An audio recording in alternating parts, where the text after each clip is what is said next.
এটা 250 খ্রিস্টাব্দের সময়কালে রোমান সাম্রাজ্যের একজন বাদশা ছিল, নাম দাকিয়ানুস। প্রতাপশালী বাদশা, পৌত্তলিক, মূর্তির পূজা করে। ঈসা আলাইহিস সালাম বিদায় নিয়েছেন 200-250 বছর হলো। তো সব নবীর ধর্মই কিন্তু ইসলাম, যদিও আমরা নাসারা বলি, ইহুদি বলি, সব নবীদের ধর্মই কি ইসলাম। তো তিনি ছিলেন পৌত্তলিক, মূর্তির পূজা করত। আর তার এলাকায় কেউ যদি ঈসা আলাইহিস সালামের নাম নিত, আখিরাতে বিশ্বাস করত, আল্লাহ বিশ্বাস করত, তাদেরকে তারা পাথর মেরে হত্যা করত। এজন্য ভয়ে কেউ ঈসাই ধর্মে ঈমান আনত না, মানে ইসলামে ঈমান আনত না। এই রাজার ভয়ে সবাই মূর্তির পূজা করত। কিন্তু 7 জন যুবক ছিল, তারা স্রোতে গা ভাসিয়ে দেয়নি। স্রোতের বিপরীতে তারা ঈমান নিয়ে দাঁড়িয়েছে। তারা ঈসা আলাইহিস সালামের রেখে যাওয়া সত্য ধর্মের উপর ঈমান এনেছিল, আখিরাতে তারা বিশ্বাস করত।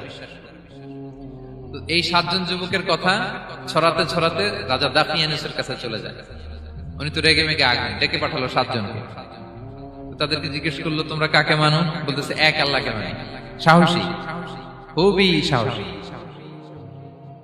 বলতেছে, তুমি কি জানো তোমরা কার সামনে কথা বলতেছো? আমি তো তোমাদেরকে মৃত্যুদণ্ড দিতে পারি। তারা বলে, দেন, কিন্তু আমরা সব বিসর্জন দিলেও ঈমান বিসর্জন দিতে পারবো না। সুবহানাল্লাহ।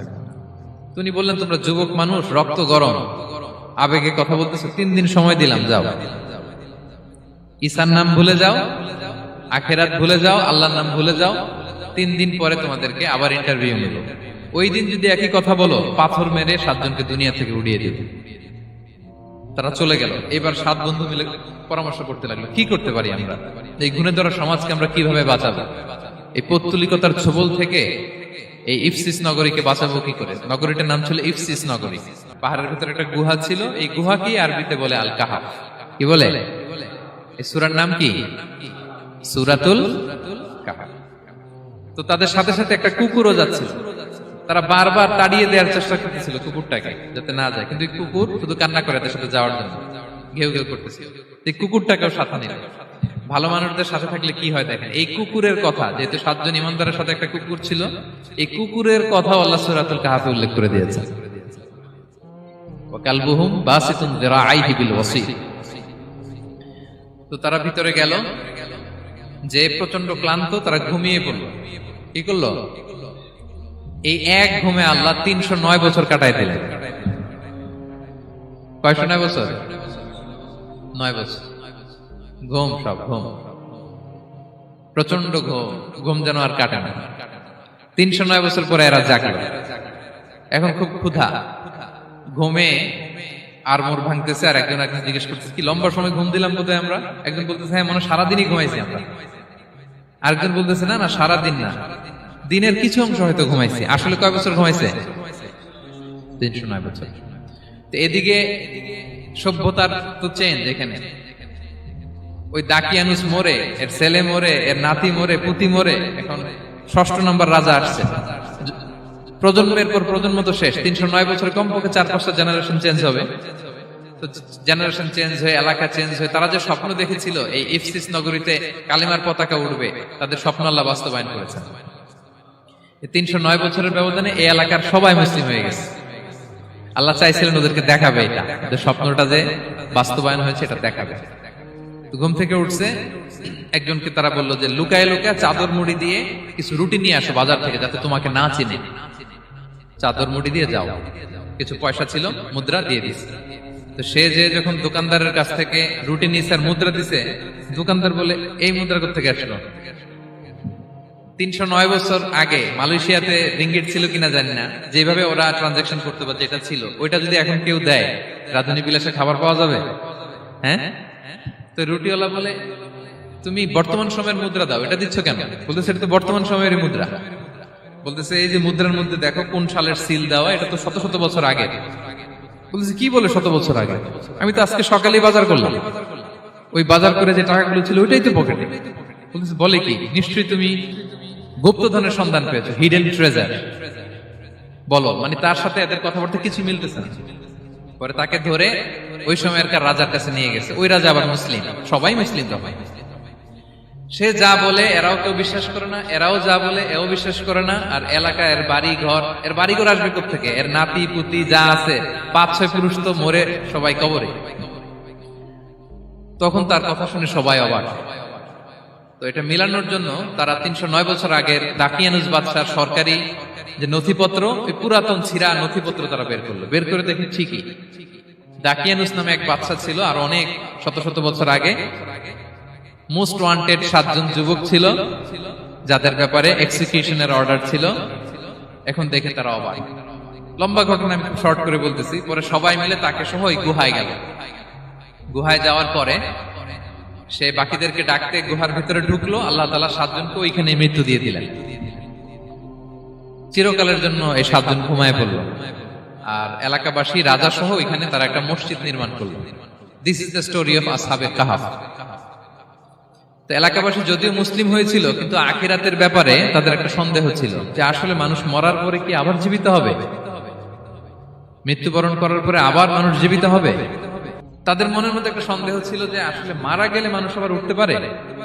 তো তাদের এই সন্দেহ দূর করার জন্য আল্লাহ তাআলা এই 7 জনকে 309 বছর ঘুম পাড়িয়ে আবার জীবিত করলেন।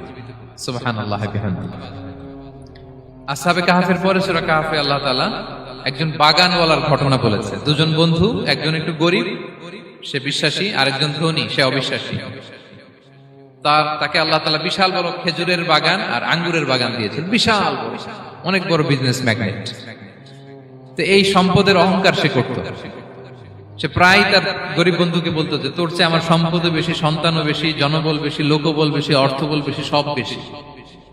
অহংকারে তার পা মাটিতে পড়তো না। আর সে আখিরাতে অবিশ্বাস করত এবং সে বলতো যে এই সম্পদ আমারে বাঁচাবে, চিরকাল আমাকে স্মরণীয় করে রাখবে, এই সম্পদ কোনোদিন যাবে না। অনেক বড় বড় ধনীরা আছে, তারা এরকম মনে করে যে আমি এত বড় সিআইপি, আমি এত বড় বিজনেস ম্যাগনেট, এই দিন বোধহয় আর চেঞ্জ হতে পারে না, আমার আজীবনই বোধহয় এত পাওয়ার থাকবে, এত সম্পদ থাকবে। এটা ভুল ধারণা। এটা কি ভুল ধারণা? এই যে তুরস্কে দুর্ভিক্ষ হইল না, আপনারা দেখছেন না যে অনেক সম্পদের মালিক বাড়ি ঘর ভেঙে রাস্তার ফকির। এখন ওই যে ডিফিউজিদের জন্য যে খাবার আসছে, ওখানে লাইনে দাঁড়াইছে, কারণ এখন লাইনে না দাঁড়ালে খাবারও তো মিলবে না। 1000 কোটি টাকার মালিক ছিল, ভেঙে চুরে সব শেষ। এখন রিলিফের নেওয়ার জন্য দুস্থদের কাতারে ওখানে দাঁড়াইছে, কারণ দাঁড়াইলেই কিছু খাবার পাওয়া যাবে, খিচুড়ি পাওয়া যাবে, তা না হলে তো খাবারটাও মিলবে না। এই যে বঙ্গবাজারে আগুন লাগলো আমাদের বাংলাদেশে, 20টা-25টা দোকান ছিল অনেকের যাদের অন্যান্য বিজনেস আছে তারা হয়তো সার্ভাইভ করতে পারতেছে, কিন্তু এমন অনেক ব্যবসায়ী ছিল সব শেষ, জ্বলে পুড়ে, তার টাকা পয়সা পুঁজি স্বপ্ন সব শেষ। তো ধনীকে গরিব বানাতে আল্লাহর 1 সেকেন্ডও লাগে না। ওই বিশাল প্রাসাদ থেকে টেনে ভাঙ্গা থালা হাতে দিয়ে রাস্তায় নামাইতে আল্লাহর কয় সেকেন্ড লাগে বলেন তো?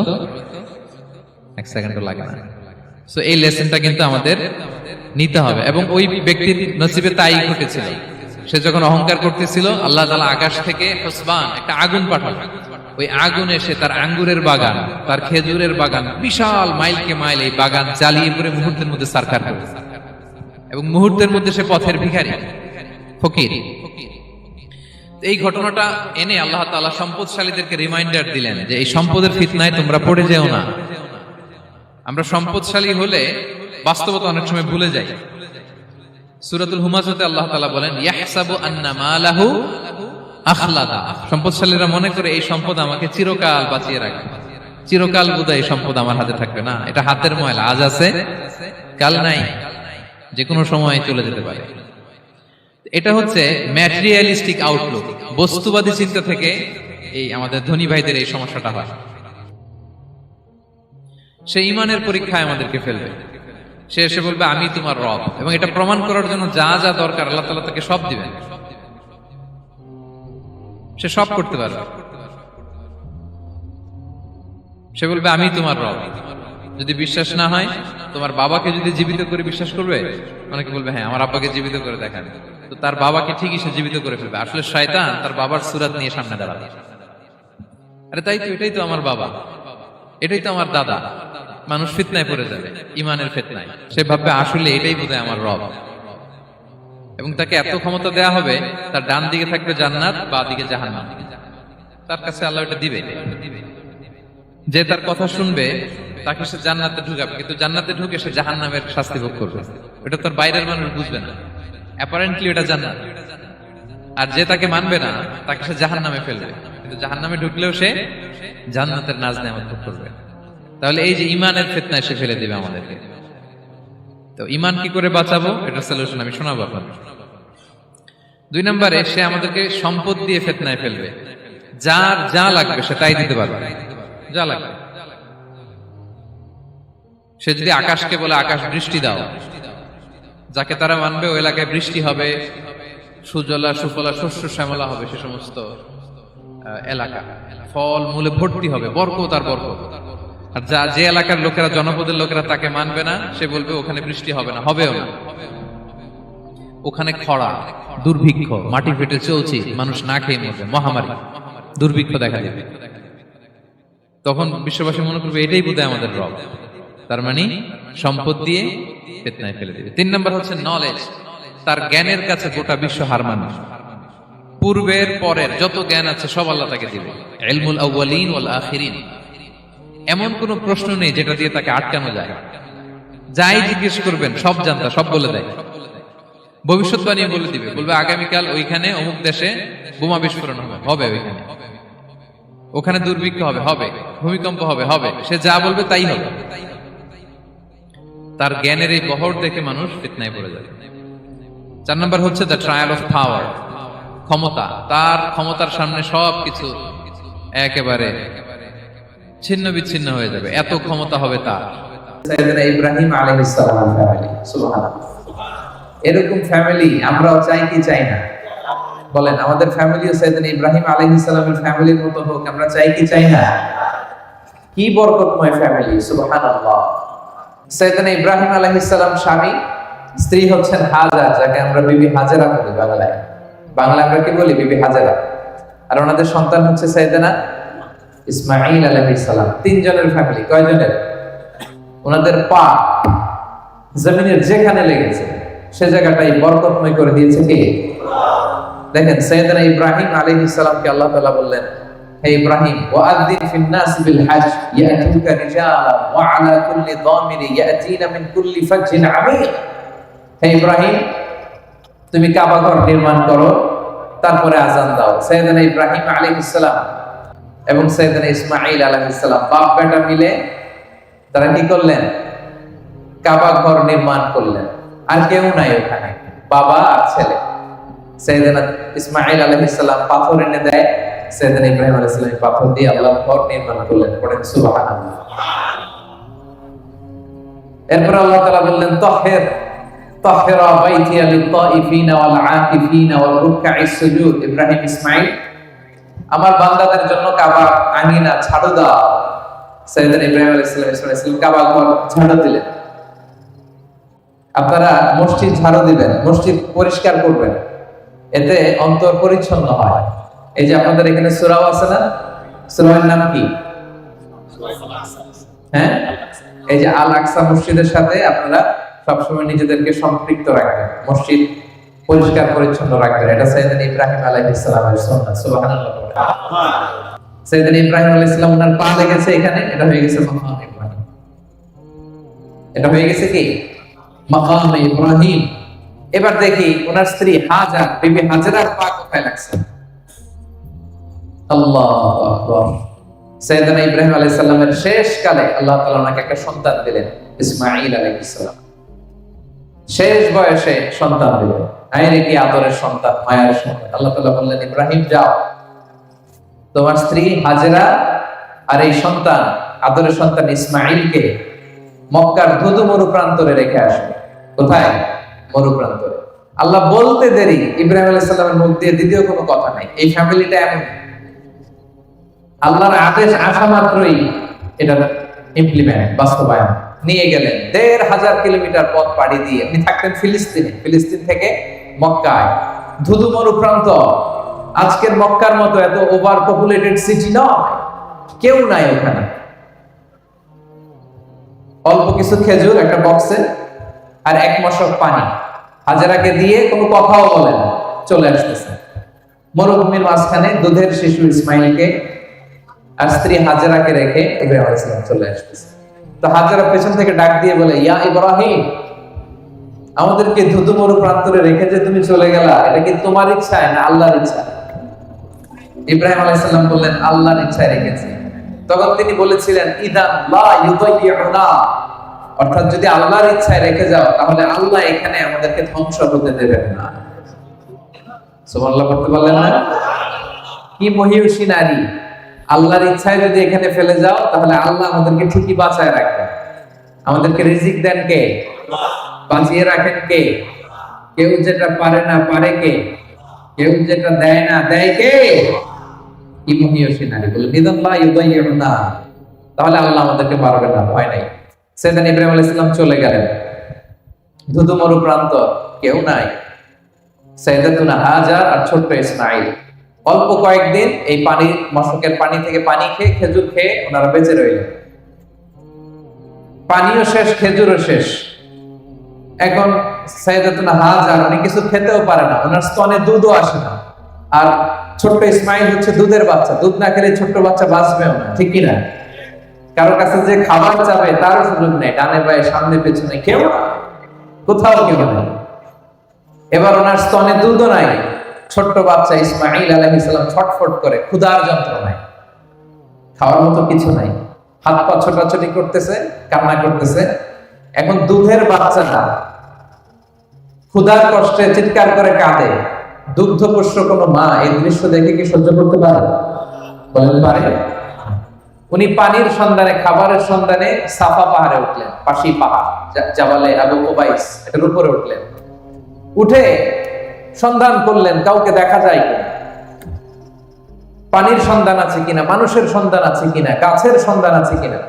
আপনারা জানেন সৌদি আরবে 45 ডিগ্রি 50 ডিগ্রি সেলসিয়াস এই সূর্যের প্রখর সূর্য কিরণ যখন বালুর মধ্যে পড়ে তখন দূর থেকে এক ধরনের ওয়েভ, ঢেউ তৈরি হয়, মনে হয় যে সাগর। আসলে কি সাগর? সাফা পাহাড়ে উঠে দেখলেন ওই যে দূরে বোধহয় সাগরের মতো কি যেন দেখা যায়, পানি থাকতে পারে। উনি পানির সন্ধানে একটা দৌড় দিলেন। দৌড়াতে দৌড়াতে ওখানে আরেক পাহাড়, ওটার নাম মারোয়া।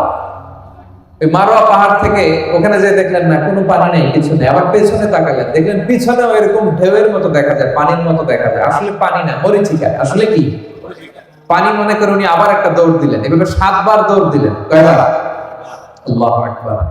এই দৌড়াদৌড়ির দৃশ্যটা আরশের উপর থেকে আল্লাহর দেখতে এত ভালো লেগেছে, কিয়ামত পর্যন্ত এই দুই পাহাড়ের মাঝখানে, সাফা আর মারওয়ার মাঝখানে দৌড়াদৌড়ি করা প্রত্যেক হাজির জন্য আল্লাহ ওয়াজিব করে দিয়েছে।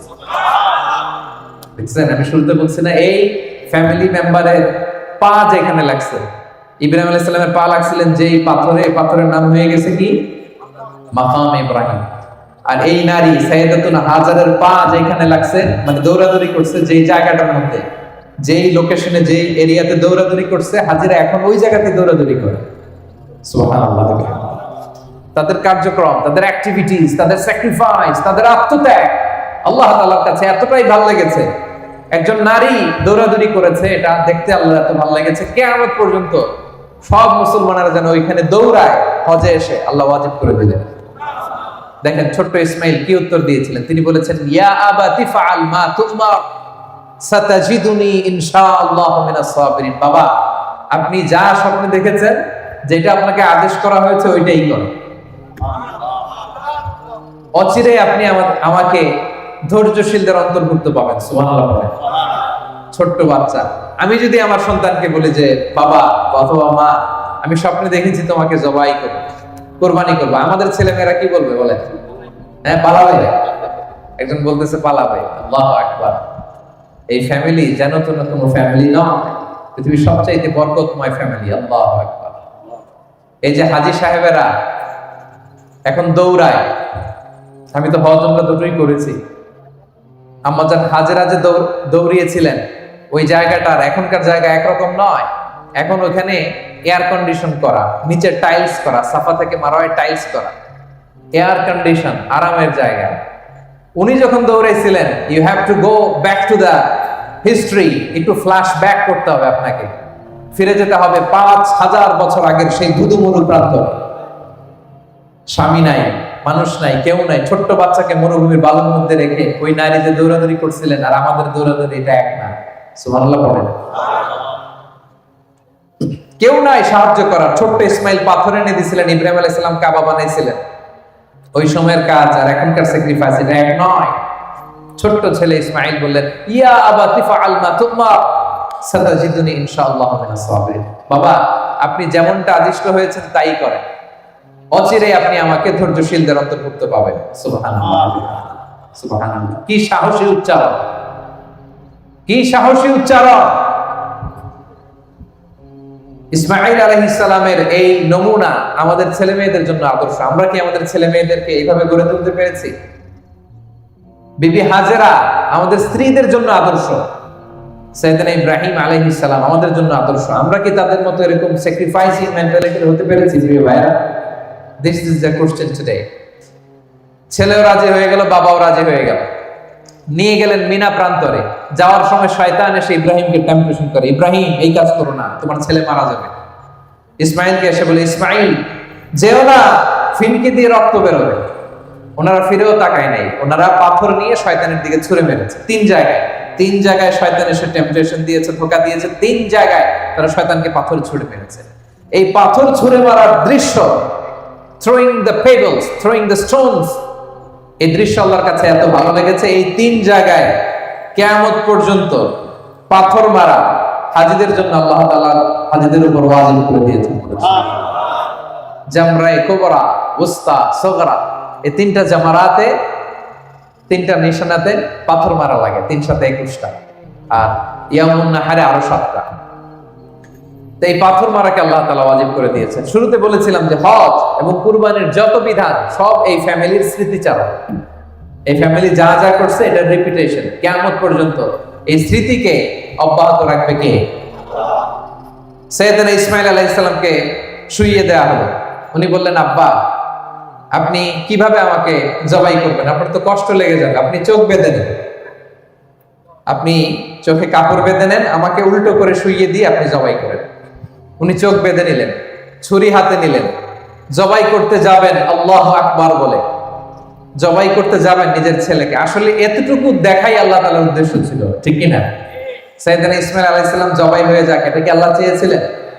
উনি জবাই হলে চলবে কি করে? কারণ ওনার বংশেই আসবে আখিরি জামানার পয়গম্বর বিশ্বনবী মুহাম্মদুর রাসূলুল্লাহ সাল্লাল্লাহু আলাইহি ওয়াসাল্লাম। ওনাকে তো জবাই হতে আল্লাহ দিবেন না, ঠিক কি না? ছোট্ট ছেলেকে শুইয়ে উনি জবাই করতে যাবেন। সাইয়েদনা জিবরাইল আলাইহিস সালাম জান্নাত থেকে একটা বকরি নিয়ে আসলেন। ইব্রাহিম আলাইহিস সালাম মনে করতেছেন উনি ইসমাইলকেই জবাই করতেছেন। চোখ বন্ধ করে উনি আল্লাহু আকবার বলে জবাই করতেছেন। ফিনকি দিয়ে রক্ত বের হলো। উনি ভাবতেছেন আমি আমার ইসমাইলকেই আল্লাহর রাহে কুরবানি দিয়ে দিয়েছি।